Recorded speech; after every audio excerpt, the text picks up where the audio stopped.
Hello दोस्तों, welcome to acid classes. आज का ये वीडियो आपके एग्जाम पॉइंट ऑफ व्यू से देखें तो बहुत ज़्यादा इंपॉर्टेंट होने वाला है, क्योंकि हम लोग इसमें जो 1 फरवरी को जो है हमारे वित्त मंत्री ने संसद में जो केंद्रीय बजट पेश किया है, उसके सभी इंपॉर्टेंट जो है फैक्ट को हम लोग जानेंगे और इसके सारे डायमेंशन को हम लोग डिटेल में कवर करेंगे। ये टॉपिक ऐसा है ना, जिससे हर साल जो है 1 या 2 क्वेश्चन आपको एग्जाम में ज़रूर मिल जाएँगे। तो इसको थोड़ा-सा डिटेल में हम लोग कवर करेंगे और जितने भी इम्पोर्टेंट फैक्ट्स होंगे आपके एग्ज़ाम पॉइंट ऑफ व्यू से, हम लोग इसको डिटेल में चर्चा करेंगे और एक-एक मुद्दों पे हम लोग बात करेंगे कि कौन-सी चीज़ जो है सरकार ने कौन-सी घोषणा की है। तो इस वीडियो को अंत तक देखिएगा और इस वीडियो के बाद मैं एक क्वेश्चंस की भी वीडियो लाऊँगा जो बजट से ही रिलेटेड रहेगी, जिसमें हम लोग एक्सपेक्टेड क्वेश्चंस के बारे में बात करेंगे कि कौन से क्वेश्चन इस साल के बजट से जो है बन सकते हैं। तो मुझे लगता है कि ये वीडियो देखने के बाद अब अगर वो क्वेश्चन वाला वीडियो भी आप लगा लेंगे, तो आपको जो है इस टॉपिक से कोई दिक्कत नहीं होगी सवाल सॉल्व करने के लिए।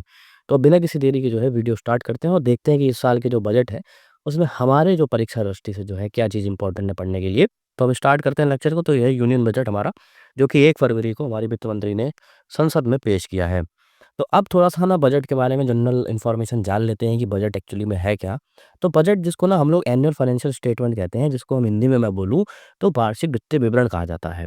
ये बेसिकली सरकार के जो खर्चे होते हैं और सरकार की जो प्राप्तियाँ होती हैं आगामी वर्षों के लिए, उसका जो लेखा-जोखा जो पेश करता है, वो इस बजट के माध्यम से पेश किया जाता है।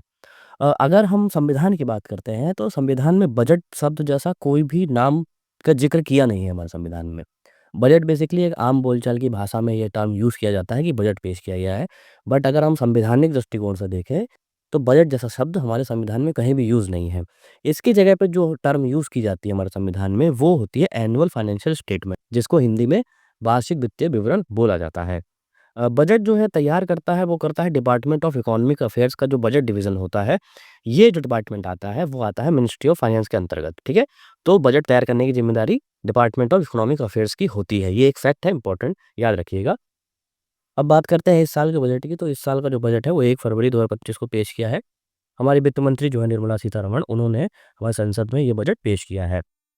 तो इसमें ना थोड़ा-सा एक इंटरेस्टिंग फैक्ट को हम देखते हैं, तो ये जो है इन्होंने 8वाँ जो है लगातार बजट पेश किया है। और इसके साथ ही जो है, जो करंट जो गवर्नमेंट है, जिसका तीसरा टेन्योर हम देख रहे हैं, जो भाजपा गवर्नमेंट है, उसमें जो है ये पहला फुल बजट पेश किया गया है वित्त मंत्री के द्वारा।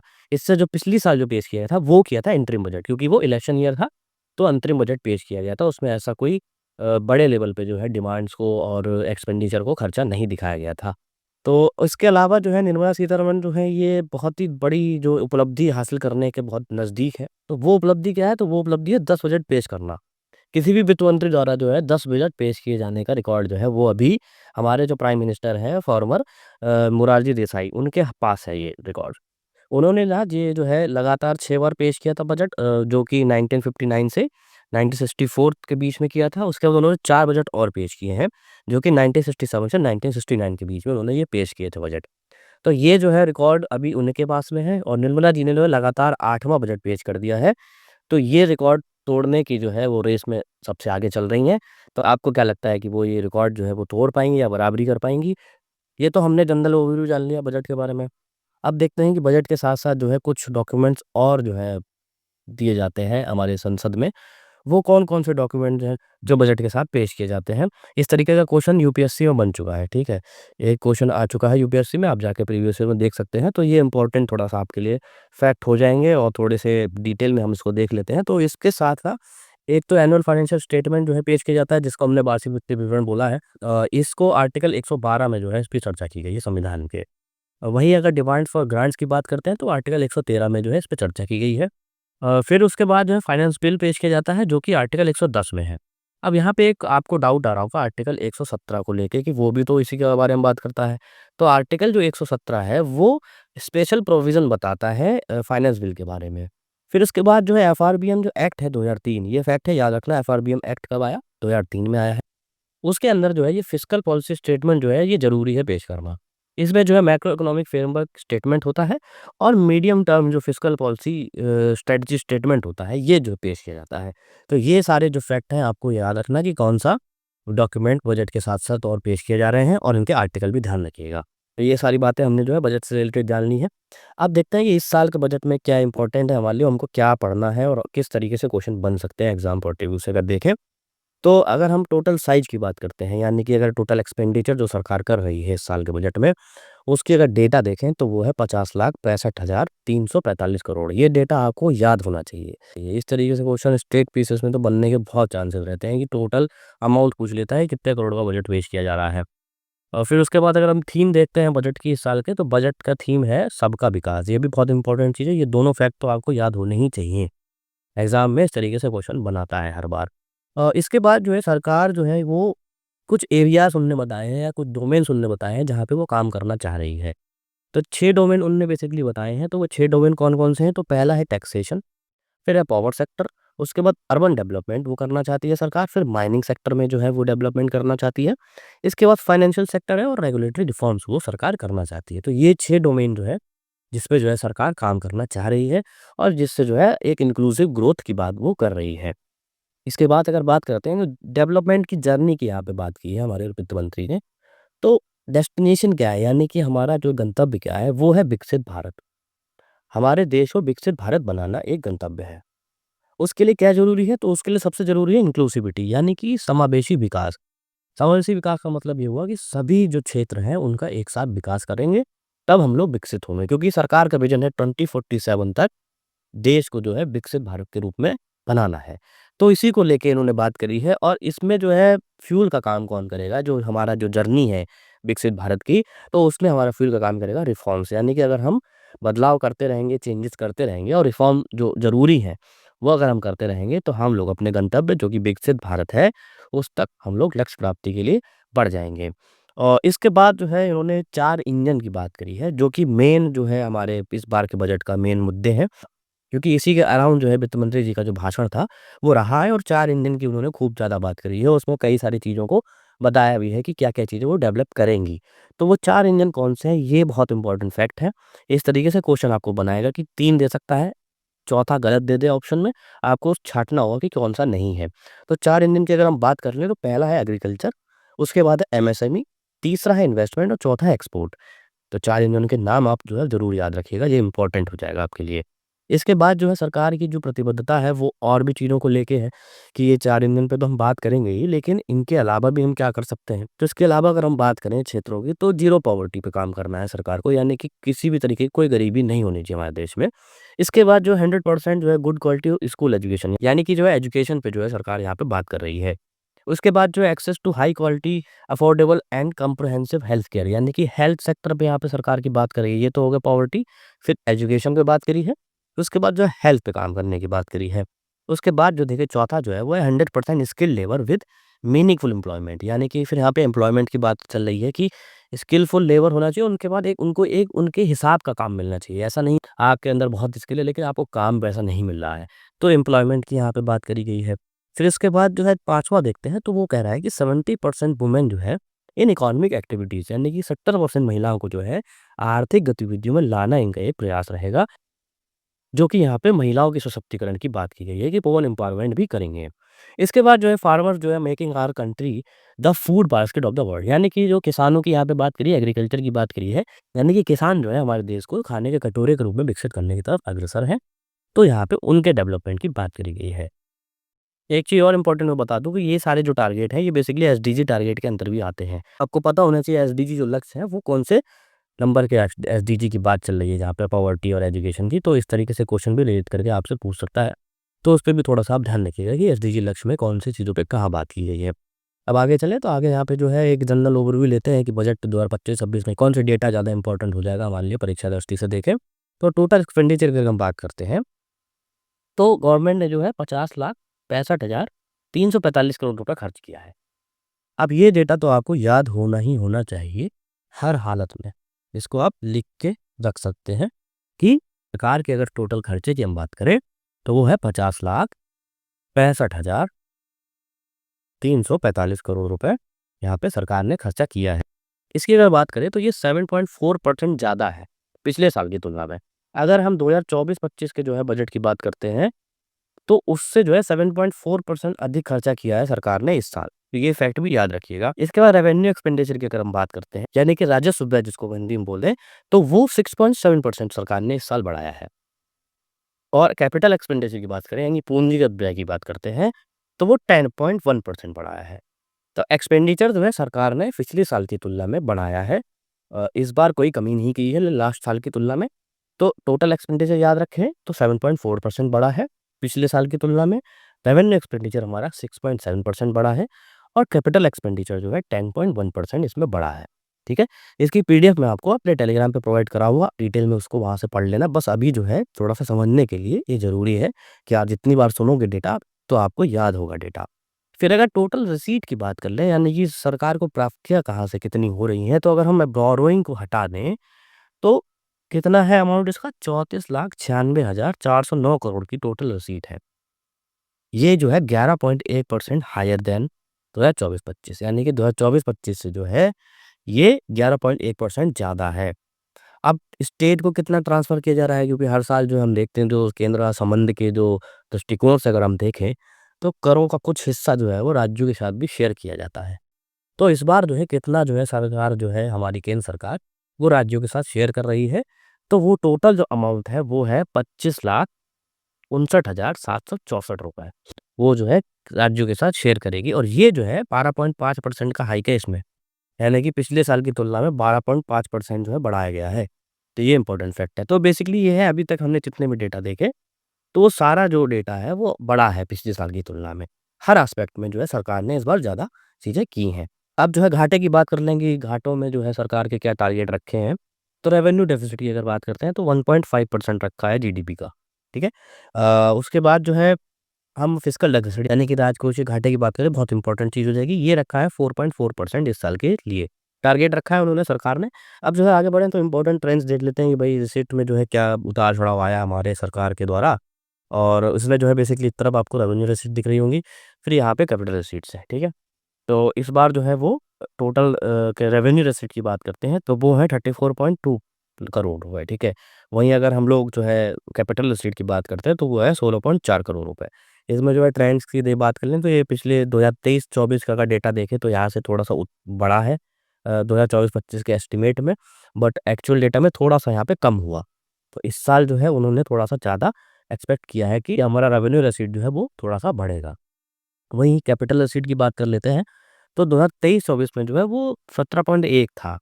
बट जो 2024-25 का जो बजट एस्टीमेट लगाया गया उसमें ये कम डेटा दिया गया। इसके बाद जो है ये थोड़ा और कम हुआ और इस बार जो है थोड़ा-सा ज़्यादा टारगेट किया गया है, लेकिन अगर हम इसको रिवाइज़ डेटा देखेंगे तो हो सकता है कि ये उसमें कम हो जाए। तो ये थोड़ा-सा ट्रेंड आप देख लेना कि कौन-सी चीज़ें कहाँ पे हैं, पूछ सकता है कि लगातार बढ़ रहा है कि घट रहा है। तो आपको जो है ये पिक्चर ध्यान में रखनी होगी कि कौन-सी चीज़ें कहाँ बढ़ी हैं, ठीक है? अब आगे चलते हैं तो आगे देखते हैं कि रिसीट के बारे में जैसा हमने बात करी थी, तो बेसिकली जो है टोटल अमाउंट कितना है 34,96,409 करोड़ रुपए। टोटल रिसीट की बात कर रहे हैं हम लोग, जो कि जो है 11.1% जो है बढ़ा है, ठीक है? ये याद रखिएगा। फिर उसके बाद जो है एक्सपेंडिचर की अगर हम बात करते हैं, तो एक्सपेंडिचर में भी अगर हम ये ट्रेंड देख लें, तो यहाँ पे इफेक्टिव कैपिटल एक्सपेंडिचर हो जाएगा और ये रेवेन्यू एक्सपेंडिचर है, ठीक है? तो इस बार जो है इफेक्टिव कैपिटल एक्सपेंडिचर जो है वो करा गया है 15.5 करोड़ रुपए। और अगर रेवेन्यू एक्सपेंडिचर की हम बात करते हैं तो 39.4 करोड़ रुपए इसमें अमाउंट रखा गया है। तो पिछली बार के अगर ट्रेंड देखें तो 2023-24 में 12.5 था, उसके बाद जो एस्टीमेट में ये बढ़ाया, लेकिन जब रिवाइज़ डेटा आया हमारे पास तो ये कम हो गया। अब जो है ये फिर से बढ़ाने की बात की गई है इस बार। वहीं अगर रेवेन्यू एक्सपेंडिचर की बात करते हैं तो 2023-24 में 24.9 था ये। फिर जो है 2024-25 की जो बजट में जो है इसको बढ़ाने की बात की गई। और रिवाइज़ डेटा में थोड़ा-सा हल्का-सा जो है कम हुआ। बट अगर जो इस बार का जो एस्टीमेट डेटा देखें 2025-26 का, तो इसमें जो है काफ़ी ज़्यादा उछाल हमको देखने को मिलता है। तो ये ट्रेंड भी आप थोड़ा-सा ध्यान रखिएगा। अब आगे चलते हैं तो टोटल एक्सपेंडिचर की हमने बात करी थी, तो फिर से एक बार डेटा आपको रिवाइज़ करा देता हूँ। 50,65,345 करोड़ का टोटल एक्सपेंडिचर है हमारी सरकार का इस साल। कितना इंक्रीज़ किया गया है? 7.4% पिछले साल की तुलना में। उसके बाद जो डेफ़िसिट की बात कर लें कि सरकार ने जो घाटों का क्या लक्ष्य रखा है कि कितना घाटा होना चाहिए। डेफ़िसिट की बात करें तो फिस्कल डेफ़िसिट अगेन 4.4% है। रेवेन्यू डेफ़िसिट का टारगेट 1.5% है। इफेक्टिव रेवेन्यू डेफ़िसिट का टारगेट 0.3% रखा गया है। प्राइमरी जो डेफ़िसिट होता है वो है 0.8%। ये इम्पोर्टेंट डेटा है, याद रख लेना क्योंकि एग्ज़ाम में क्वेश्चन बन आता है और फिस्कल डेफ़िसिट तो आपको याद ही होना चाहिए कि फिस्कल डेफ़िसिट पूछता ही पूछता है। तो इसके बाद ट्रेंड देख लें तो हर बार जो है ये कम करने की बात करी है। अगर हम ट्रेंड देखते हैं उसके बाद जो है सारे जो रेवेन्यू डेफ़िसिट हो गया, फिस्कल डेफ़िसिट सबको जो है कम करने का टारगेट रखा गया है। तो ये ट्रेंड जो है लगातार गिरता जा रहा है। तो ये जो है डेटा था इम्पोर्टेंट, याद रखना कौन सा डेफिसिट कितना परसेंट टारगेट रखा गया है सरकार के द्वारा। आगे चलते हैं, तो आगे जो है अब देखते हैं मनी का जो फ्लो है वो क्या है बजट में, यानी कि सरकार का जो है पैसा कहाँ से सरकार प्राप्त करती है। तो कई सारे सेक्टर्स हैं, तो इसमें जो है बोरोइंग हो जाएगा, उसके बाद जो है ये नॉन टैक्स रिसीट्स हो गई, फिर बाद जो है नॉन कैपिटल जो है रिसीट्स हो गई, फिर कॉर्पोरेट टैक्स हो गया, जीएसटी टैक्स हो गया, फिर यूनियन एक्साइज ड्यूटी, फिर इनकम टैक्स। अब देखो ये तो याद रखना कि कौन-कौन सी चीज़ों से जो है सरकार को पैसा प्राप्त हो रहा है, बट इसमें एग्ज़ाम पॉइंट ऑफ व्यू से क्या क्वेश्चन बन सकता है, वो आपके लिए ज़रूरी है। तो आपको इसमें ना अरेंज करने को दे देगा कि सबसे ज़्यादा जो है अमाउंट किस चीज़ से प्राप्त होता है और उससे बाद जो है सेकंड नंबर पे किस जो है सेक्टर से प्राप्त होता है। तो यहाँ पे आप देख सकते हैं कि परसेंटेज यहाँ पे मेंशन किए गए हैं। तो इस परसेंटेज को ही ध्यान में रख के सवाल पूछ सकता है। तो अगर सवाल पूछे कि अरेंज करना है कि सबसे ज़्यादा जो है पैसा कहाँ से आता है सरकार को, तो पहले नंबर पे क्या आएगा, बोरोइंग एंड अदर लायबिलिटीज़ आएगा। दूसरे नंबर पे अगर हम बात करते हैं तो दूसरे नंबर पे इनकम टैक्स आएगा, क्योंकि 22% हमें सरकार को मनी प्रदान करता है। तीसरे नंबर की अगर हम बात करें तो तीसरे नंबर पे आता है जीएसटी, ठीक है, जो कि 18% है। चौथे नंबर पे जो है आता है कॉर्पोरेशन टैक्स, जो कि 17% है। 5वें नंबर पे हम बात करें तो नॉन टैक्स रिसीट्स आएगा। उसके बाद जो है ये यूनियन एक्साइज ड्यूटी आ जाएगा और उसके बाद जो है ये आप देख सकते हैं कस्टम ड्यूटी। तो ये जो है इस तरीके से क्वेश्चन बना सकता है कि किस क्रम में जो है आपको लगाना पड़ेगा, कि वो कम से बढ़ते हुए भी लगा सकता है, आपको दे सकता है और ज़्यादा से कम में भी लगा सकता है। तो आपको पता होना चाहिए कि कौन सा सेक्टर सरकार को कितना पैसा दे रहा है, ठीक है? तो ये जो है क्वेश्चन किस तरीके से फॉर्म होगा मैंने आपको वो भी बता दिया। उसके बाद जो है सरकार जो है खर्च कहाँ कर रही है? पैसा तो हमने बात कर ली कि इस क्षेत्र से जो है सरकार को पैसा प्राप्त हो रहा है, बट सरकार कहाँ पैसा लगा रही है? तो सरकार ने भी कई जगह पैसा लगाने की बात कर रही है इसमें, तो इसमें इंटरेस्ट पेमेंट की बात की गई है, फिर इसमें सेंट्रल सेक्टर स्कीम की बात की गई है, मेजर सब्सिडीज़ की यहाँ बात की गई है, डिफेंस की बात की गई है और उसके बाद जो स्टेट का जो शेयर है, उस पे बात करी गई है। तो ये सारे जो सेक्टर हैं आप याद रखना। और हाँ, एक और चीज़ मैं आपको बता दूँ, ये परसेंटेज भी आपसे पूछ सकता है डायरेक्टली कि कितना परसेंट जो है इनकम टैक्स हमारे सरकार को पैसा दे रही है, यानी कि मनी फ्लो में सरकार के द्वारा इनकम टैक्स से कितना परसेंट पैसा आ रहा है। तो ये जो परसेंटेज थोड़ा-सा और ध्यान रख लेना। इसमें भी जो है परसेंटेज याद रखना है, तो कितना परसेंट जो है किस सेक्टर को दिया है सरकार ने, ठीक है ना? तो ये इम्पोर्टेंट चीज़ होगी। तो आप उन्हें देख लें, सबसे ज़्यादा जो है पैसा खर्च हो रहा है सरकार द्वारा वो हो रहा है शेयर जो दे रही है सरकार स्टेट को, यानी कि 22% जो पैसा जो दे रही है सरकार वो स्टेट के माध्यम से दे रही है। उसके बाद जो है वो इंटरेस्ट पेमेंट है 20%, ठीक है? दूसरे नंबर पे। फिर उसके बाद जो है सेंट्रल सेक्टर स्कीम जो चलाती है, कई सारी स्कीम चला रही है सरकार, उसमें भी जो है बजट एलोकेशन करती है ताकि जो है ग्रामीण विकास हो सके, रूरल डेवलपमेंट हो सके, अर्बन डेवलपमेंट हो सके और इंफ्रास्ट्रक्चर को बढ़ाया जा सके। तो वो सारी जो स्कीम्स पे जो है, वो सरकार पैसा लगाती है, तो उस पे जो है 16% जो है पैसा खर्च हो रहा है। उसके बाद अगर हम देखें तो डिफेंस हो गया, फाइनेंस कमीशन हो गया और सेंट्रली स्पॉन्सर्ड स्कीम हो गया और अदर एक्सपेंडिचर, वो सब 8% पे आ रही हैं। पेंशन पे जो सरकार खर्च करती है वो 4% करती है। मेजर सब्सिडीज़ की बात करें, जो फूड सब्सिडी देती है, ठीक है? तो किसानों को सब्सिडी मिलती है, वो 6% इस पे सरकार पैसा लगा रही है। तो ये सारा डेटा आपका इम्पोर्टेंट हो जाएगा, आपको याद रखना पड़ेगा कि किस सेक्टर में जो है कितना पैसा सरकार ने लगाया है।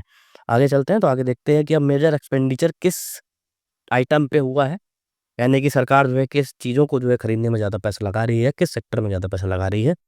तो सबसे ज़्यादा जो पैसा जो सरकार जो खर्चा करेगी वो करेगी डिफेंस पे, ठीक है? कितना अमाउंट करेगी? तो ये इतना अमाउंट है जो 4,91,732 करोड़ रुपए, ठीक है? उसके बाद जो है रूरल डेवलपमेंट पे ये खर्चा करने वाली है। फिर तीसरे नंबर पे होम अफेयर्स आएगा, चौथे पे आएगा एग्रीकल्चर और अलाइड एक्टिविटीज़, उसके बाद 5वें पे एजुकेशन, छठे पे हेल्थ आएगी। यहाँ पे मैंने अगेन अरेंज करने के क्रम में लगाया है कि पहले नंबर पे डिफेंस होगा, दूसरे पे रूरल डेवलपमेंट होगा, तीसरे पे होम अफेयर्स होगा, चौथे पे एग्रीकल्चर है, 5वें पे एजुकेशन है। ये कहीं है नहीं बजट में, ये मैंने अपनी तरफ से आपको समझाने के लिए जो है ईज़ी करने के लिए आपको ये ऐसा बना के दिया है, क्योंकि इस तरीके से क्वेश्चन बने हैं एग्ज़ाम में। तो मेरा बस मेन मोटिव यही है कि आपको एग्ज़ाम में कोई भी क्वेश्चन डील करने में दिक्कत ना आए बजट से रिलेटेड। तो ये जो है सारी चीज़ें आप देख सकते हैं, पहले नंबर पे डिफेंस पे खर्चा हो रहा है और दूसरे पे रूरल डेवलपमेंट पे। उसके बाद जो है आगे चलते हैं, आगे यहाँ पे जो है मैंने परसेंटेज वाइज़ भी यहाँ पे बताया है आपको कि टोटल एक्सपेंडिचर का जो है कितने परसेंट किस क्षेत्र में दिया जा रहा है।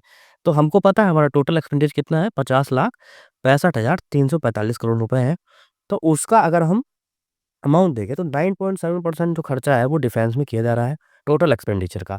फिर अगर जो है रूरल डेवलपमेंट की बात करते हैं तो 5.2% जो है खर्चा किया जा रहा है टोटल एक्सपेंडिचर का। फिर होम अफेयर्स की बात करते हैं तो 4.60% खर्चा हो रहा है सरकार के द्वारा। एग्रीकल्चर पे 3.4% है, एजुकेशन पे 2.3% है और हेल्थ पे 1.94% है। ठीक है? तो ये डेटा याद रखना, इस तरीके से क्वेश्चन भी बना सकता है आपके लिए एग्ज़ाम में। ये भी कहीं बजट में ऐसा कहीं मेंशन नहीं किया है, लेकिन मैंने अपनी तरफ से कैलकुलेट करके आपको बताया ताकि आपका कोई भी सवाल यहाँ पे छूटे नहीं। आगे चलते हैं, तो आगे जो है मिनिस्ट्री वाइज़ जो एक्सपेंडिचर देखते हैं कि किस मिनिस्ट्री पे जो है कितना खर्चा किया है सरकार ने, बहुत सारी मिनिस्ट्री है। तो यहाँ पे एक इम्पोर्टेंट फैक्ट है, जो टॉप 30 मिनिस्ट्री है सरकार की, ठीक है? उसने जो है अकेले 53% जो है वो खर्चा किया है सरकार ने, यानी कि टोटल अगर 13 ही मिनिस्ट्री अगर हम मिला लें तो 53% खर्चा किया है सरकार ने उन मिनिस्ट्री पे, ठीक है? इसके बाद जो है इस 13 मिनिस्ट्री जो टॉप मिनिस्ट्री है उसमें सबसे ज़्यादा खर्चा किस पे हुआ है? तो हुआ मिनिस्ट्री ऑफ डिफेंस पे, जो कि 6,81,210 करोड़ रुपए खर्चा किया है सरकार ने, और ये जो है टोटल एक्सपेंडिचर का जो है वो 13.4% खर्चा किया गया है मिनिस्ट्री पे, ठीक है? तो उसके बाद अगर हम बात करें तो रोड एंड ट्रांसपोर्ट मिनिस्ट्री आती है, जिस पे हम लोगों ने 5.7% खर्चा किया है सरकार द्वारा। रेलवेज़ पे 5% खर्चा किया गया है। कंज्यूमर अफेयर्स और फूड एंड पब्लिक डिस्ट्रीब्यूशन पे 4.3% खर्चा किया गया है। यहाँ पे आप देख सकते हैं इस टेबल में भी आपको पता चल रहा है कि कौन सी चीज़ों पे कितना ज़्यादा खर्चा हुआ। सबसे पहले पे डिफेंस, फिर रोड ट्रांसपोर्ट, फिर रेलवे, होम अफेयर्स और कंज्यूमर अफेयर्स पे खर्चा हुआ है। ये जो है जो आप डेटा देख रहे हैं ये शो कर रहा है कि कितना परसेंट हाइक दिया है इस साल सरकार ने। तो डिफेंस पे जो है 6.3% बढ़ाया है खर्चा, रोड ट्रांसपोर्ट पे जो है 2.4% बढ़ाया है, रेलवेज़ पे जो है कोई खर्चा नहीं बढ़ाया है, एक स्टेबल रखा है, जो पिछले साल था उतना ही खर्चा रेलवे को दिया है। होम अफेयर्स पे 5.8% बढ़ाया है, ठीक है? ये इम्पोर्टेंट है। केमिकल एंड फर्टिलाइज़र जो मिनिस्ट्री है उस पे 13.2% घटाया है पैसा। पहले कितना था? 1,86,653 करोड़ रुपए जो है खर्चा था।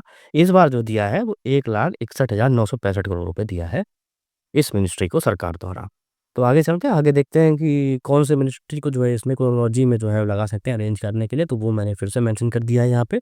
तो नंबर 1 पे यहाँ पे आ जाएगी डिफेंस, नंबर 2 पे रोड ट्रांसपोर्ट, नंबर 3 पे रेलवे, चौथे पे होम अफेयर्स और पाँचवें पे कंज्यूमर अफेयर्स। ठीक है? तो ये जो है आप याद रखना कौन-कौन सी चीज़ें इम्पोर्टेंट हैं। आगे चलते हैं, आगे जो है सब्सिडीज़ की बात करते हैं कि किस सब्सिडी पे सरकार ने सबसे ज़्यादा पैसा खर्च किया है। तो फूड सब्सिडी पे सबसे ज़्यादा पैसा खर्च हुआ है, ठीक है? उसके बाद जो फर्टिलाइज़र सब्सिडी पे खर्च हुआ दूसरे नंबर पे। तीसरे पे बात करें तो इंटरेस्ट सब्सिडी पे जो है खर्चा किया गया है। चौथा जो है वो एलपीजी सब्सिडी पे सरकार द्वारा खर्चा किया है। तो इम्पोर्टेंट है, सबसे ज़्यादा फूड सब्सिडी पे खर्चा किया है सरकार ने, ठीक है? अब जो है मेजर स्कीम कौन-कौन सी है सरकार द्वारा की, किस जो है स्कीम पे सरकार ने ज़्यादा खर्चा किया है, तो सबसे ज़्यादा खर्चा सरकार ने किया है मनरेगा पे। ठीक है? इसमें 86,000 करोड़ रुपए जो है सरकार ने अलॉट किए हैं। हालाँकि इसमें कोई हाइक नहीं दिया है पिछले साल की तुलना में, जितना पहले था उतना ही है, लेकिन अभी तक जो है सबसे ज़्यादा खर्चा मनरेगा पे किया है सरकार ने। उसके बाद जो है वो जल जीवन मिशन पे खर्चा किया सरकार ने। लेकिन आप हाइक देख सकते हैं, इस पे सबसे ज़्यादा पैसा जो है सरकार ने बढ़ाया है, 195.2% जो है खर्चा बढ़ा है पिछले साल की तुलना में। ठीक है? तो याद रखना कि सबसे ज़्यादा बजट पिछले साल की तुलना में किस स्कीम पे बढ़ाया है सरकार ने, तो वो बढ़ाया है जल जीवन मिशन पे, ठीक है? ये इम्पोर्टेंट फैक्ट है, इस तरीके से क्वेश्चन बना सकता है। उसके बाद जो है पीएम किसान पे खर्चा हुआ है, फिर प्रधानमंत्री आवास योजना पे। आप देख सकते हैं पीडीएफ आपको अवेलेबल हो जाएगी कि कौन-कौन सी चीज़ें सरकार ने किस स्कीम पे खर्चा किया है। अगेन मैंने उसको एक अरेंज करने के क्रम में लगा दिया है, तो पहला जो है मनरेगा, दूसरा जल जीवन मिशन, तीसरा पीएम किसान और चौथा पीएम आवास योजना। ठीक है? तो ये स्कीम्स हैं, इस पे आप ध्यान रखिएगा कौन-कौन से स्कीम पे कितना खर्चा सरकार ने किया है। अब जो है टैक्स स्लैब की बात कर लें, यहाँ पे एक बहुत बड़ा जो है टैक्स रिफ़ॉर्म हुए हैं, नई टैक्स स्लैब भी आई है। तो सरकार ने क्या बातें करी हैं, तो सरकार कह रही है, जो वित्त मंत्री जी का जो भाषण था उसमें उन्होंने कहा है 12 लाख तक की जो इनकम है, उस पे कोई भी टैक्स नहीं देना पड़ेगा। इसके अलावा जो है हम सैलरीड एम्प्लॉयड की अगर बात करते हैं, तो वो जो है 12.7 लाख तक भी अगर कमा रहे हैं, तो 75 जो है उनका माइनस हो जाएगा और वो 12 लाख की श्रेणी में आ जाएँगे, तो उन्हें भी कोई टैक्स नहीं देना पड़ेगा। लेकिन अब यहाँ पे जो है आपको टैक्स स्लैब भी देखने को मिल रही हैं। यानी कि 0 से 4 लाख की अगर बात करें तो उनको कोई टैक्स नहीं देना है। 4 से 8 लाख वालों को देना है 5%, 8 से 12 लाख वालों को 10% है और 12 से 16 लाख वालों को 15% है। 16 से 20 लाख वालों को 20% देना पड़ेगा और 20 से 24 लाख की अगर आप इनकम है सालाना तो 25% आपको देना पड़ेगा और वहीं अगर आप 24 लाख से ज़्यादा कमाते हैं, तो आपको 30% जो है टैक्स देना पड़ेगा। अब यहाँ पे आप देख रहे हैं कि टैक्स स्लैब भी दे दी और एक तरफ जो बात वो कर रही हैं कि हमको 12 लाख तक कोई जो है टैक्स देना नहीं पड़ेगा। लेकिन 12 लाख पे हम देख रहे हैं कि 10% टैक्स तो सरकार ने जो है बोला है। तो वो जो है क्या कन्फ्यूज़न है, तो इसमें जो है सबसे ज़्यादा कन्फ्यूज़न आ रहा है। तो इस कन्फ्यूज़न को दूर करने के लिए आपको पता होना चाहिए धारा 87 ए। अब ये धारा 87 ए है क्या? तो एक जो है इनकम टैक्स अधिनियम आया था 1961 में, ठीक है? उसमें जो है धारा 87 ए दी गई है जो कि जो है रिबेट की बात करती है, ठीक है? रिबेट बेसिकली जो है कर से छूट प्राप्ति की बात करता है। उसमें जो है सरकार ने कहा है कि अगर आपकी इनकम 12 लाख तक है, तो आप 60,000 तक का जो है रिबेट क्लेम कर सकते हैं, ठीक है? अब मैंने इस पे डिटेल में वीडियो बनाई है, लिंक डिस्क्रिप्शन में दिया है, उसमें सारे एस्पेक्ट को मैंने कवर किया है कि रिबेट को ऐड करके हम लोग कैसे टैक्स फ्री इनकम जनरेट कर सकते हैं। क्या कारण है हम लोग रिबेट लगा के 12 लाख तक कोई टैक्स नहीं देंगे।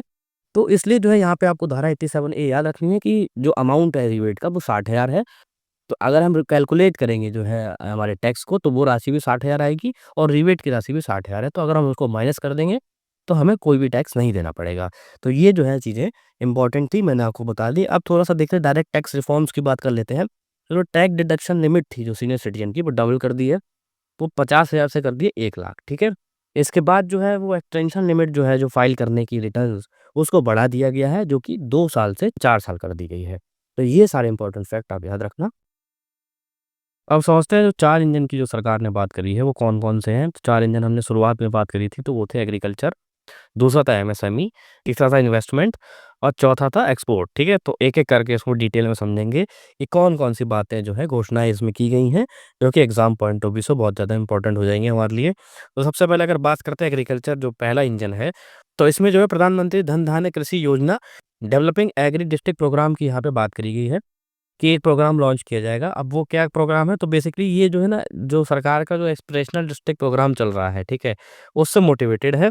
ये बेसिकली 100 डिस्ट्रिक्ट को चूज़ करेगा, ठीक है? जहाँ पे जो है लो प्रोडक्टिविटी होगी, मॉडरेट क्रॉप इंटेंसिटी होगी और बिलो एवरेज क्रेडिट जो पैरामीटर्स होंगे, उन डिस्ट्रिक्ट्स को जो है ये कवर करेगा। उनके सुधार के लिए जो है वो कार्य करेगा और ये जो प्रोग्राम है, ये 1.7 करोड़ फार्मर्स को जो है हेल्प प्रोवाइड कराएगा। अब इस प्रोग्राम का एम क्या है? तो एग्रीकल्चर की उत्पादकता को बढ़ाना यहाँ पे जो है एक इसका एम रहेगा। इसके बाद जो है फसल विविधता को बढ़ाएगा, यानी कि डाइवर्सिफिकेशन बढ़ाएगा क्रॉप पैटर्न में और सस्टेनेबल एग्रीकल्चर को जो प्रमोट करेगा। उसके बाद जो है पोस्ट हार्वेस्ट के बाद भंडारण की जो दिक्कत आती है किसानों के सामने, उस पे जो है ये सुधार की बात करेगा। फिर इसके बाद जो है इरिगेशन फैसिलिटी बढ़ाएगा, यानी कि सिंचाई सुविधाओं को बढ़ाएगा और इसके बाद जो है ये लॉन्ग टर्म और शॉर्ट टर्म जो क्रेडिट को जो है ये इसमें सुधार करेगा। ठीक है? तो यहाँ पे ये मिशन याद रखना है कि ये बेसिकली 100 डिस्ट्रिक्ट में चलाया जाएगा और एस्पिरेशनल डिस्ट्रिक्ट प्रोग्राम के थ्रू जो है ये मोटिवेटेड है और इसमें कौन-कौन से जो इसके एम हैं, ये सारे इंपॉर्टेंट फैक्ट हैं, आप याद रखिएगा। इसके बाद जो है आत्मनिर्भरता बढ़ानी है दालों में, यानी कि पल्सेस में जो है आत्मनिर्भरता बढ़ाने की बात करी गई है। उसके लिए एक 6 साल के लिए मिशन लॉन्च किया जाएगा, जिसको बोलेंगे मिशन फॉर आत्मनिर्भरता इन पल्सेस। यानी कि दलहन क्षेत्र में जो है आत्मनिर्भरता बढ़ाने के लिए ये मिशन जो है लॉन्च किया जाएगा। ये बेसिकली जो है तूर, उड़द और मसूर की दाल को जो है ये टारगेट करेगा। इसका काम क्या होगा, तो जलवायु के अनुरूप जो है बीजों का जो है विकास करेगा और जो है वाणिज्यिक गतिविधियों को जो बढ़ाएगा। इसके बाद जो है प्रोटीन कंटेंट को जो बढ़ाएगा, प्रोडक्टिविटी बढ़ाएगा। उसके बाद जो है वही जो भंडारण की जो दिक्कत आती है, उसको जो है ये सुधार करेगा।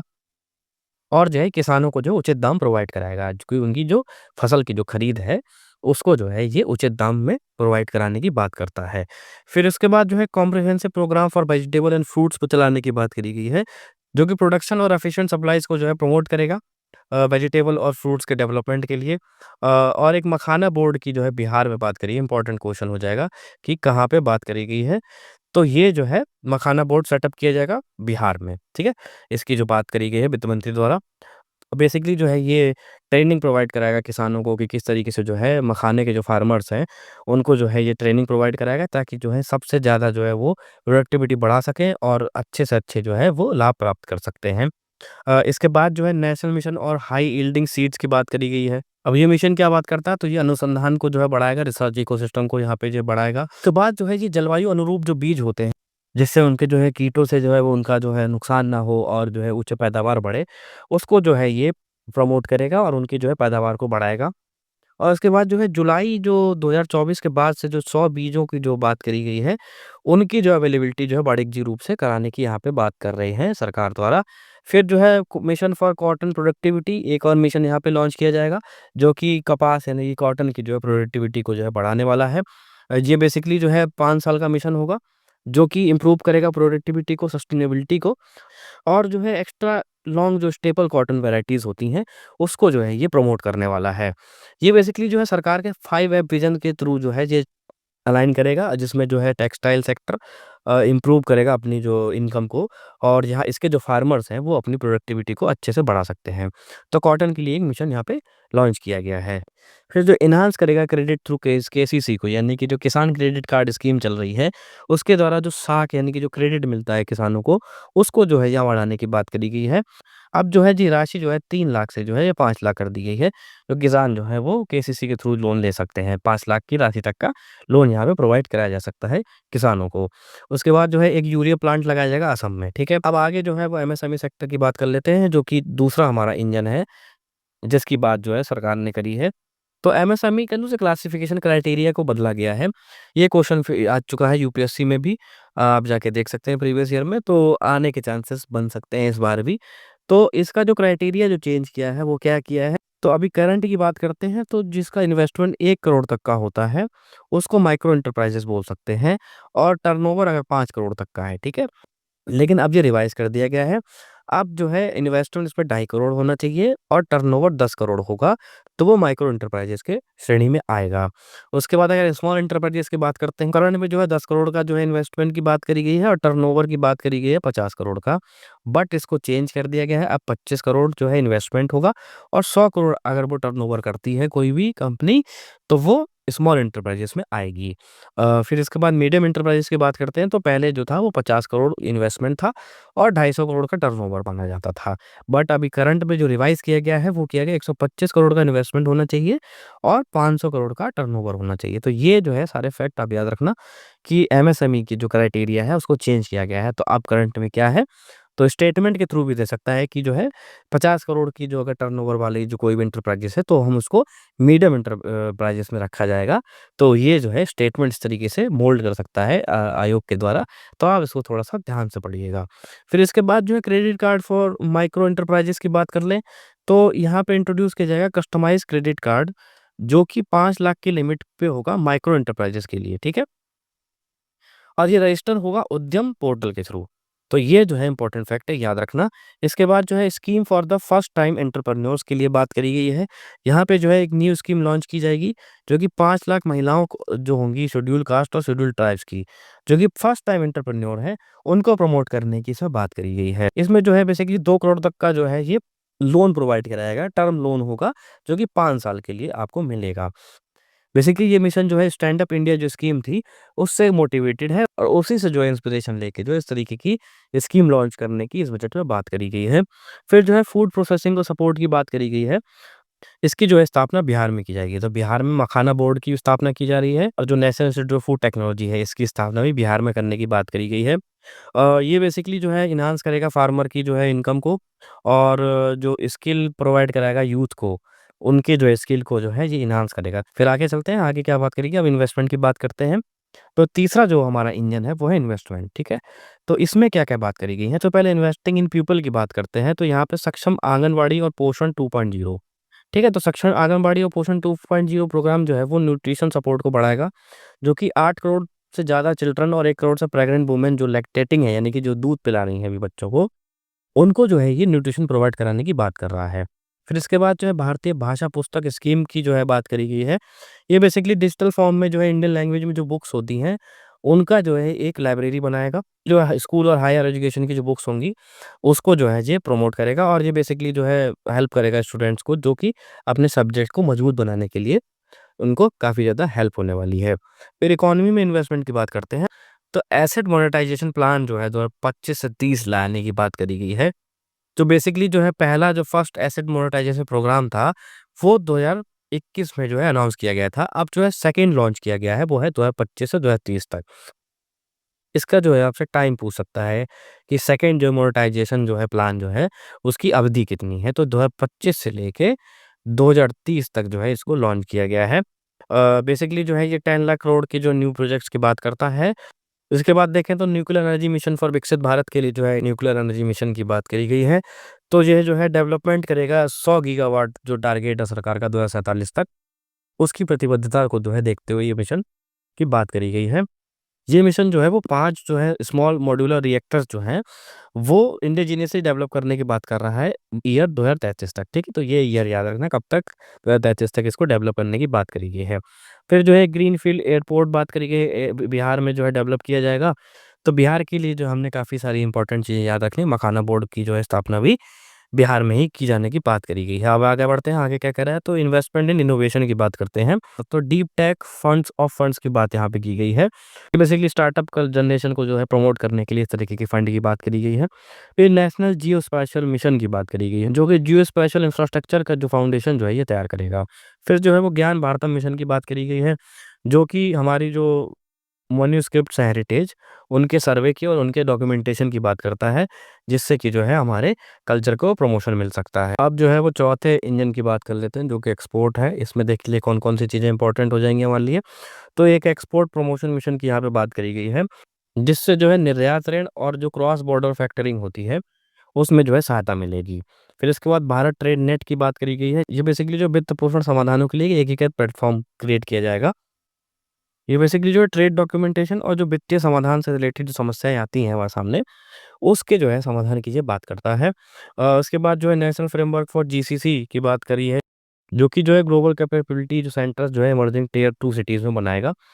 इसके बाद जो है warehousing facility for air cargo की बात करी गई, जो उच्च गुणवत्ता वाली और जो जल्दी खराब होने वाली जो वस्तुएँ होती हैं ना, उनके लिए जो है एयर कार्गो सुविधा की जो है यहाँ पे बात करी गई है। फिर आगे बढ़ते हैं, तो आगे यहाँ पे जो है रिफॉर्म्स एस दी फ्यूल की बात करते हैं कि जो हम विकसित भारत बनाना चाहते हैं, उसके लिए जो है रिफॉर्म्स जो है एक फ्यूल की तरह काम करेंगे। इसमें जो सारी चीज़ें बताए रखी हैं कि financial sector reforms and development यहाँ पे किया जाएगा। तो ग्रीन क्रेडिट स्कोर की यहाँ पे बात करी गई है। उसके बाद नाबार्ड की बात करी गई है, जो सेटअप करेगा पोर्टल पार्शियल क्रेडिट एनहांसमेंट, ठीक है? इसके बाद जो है रिवैम्प्ड करा जाएगा सेंटर केवाईसी रजिस्ट्री, जो कि 2025 से रोल आउट होंगे, और राशनलाइजेशन करा जाएगा रिक्वायरमेंट और प्रोसीजर्स का जो स्पीडी अप्रूवल करेगा कंपनीज के मर्जर्स को। फिर उसके बाद एफडीआई लिमिट जो है वो इंश्योरेंस सेक्टर में वो बढ़ा दी गई है, जो कि 74 से 100% कर दी गई है। ये इंपॉर्टेंट फैक्ट हो जाएगा आपके लिए, ठीक है? तो ये सारी बातें थी इस बजट में, जो कि मैंने आपसे डिस्कस करी। उम्मीद है मुझे कि आपको ये वीडियो अच्छा लगा होगा, और वीडियो अच्छा लगा तो चैनल को सब्सक्राइब कर लेना और वीडियो को लाइक कर देना। पीडीएफ के लिए आपको मेरे टेलीग्राम चैनल पे जाना पड़ेगा, लिंक मैंने डिस्क्रिप्शन में दिया हुआ है। अब मिलते हैं नेक्स्ट वीडियो में। Thank you so much, bye.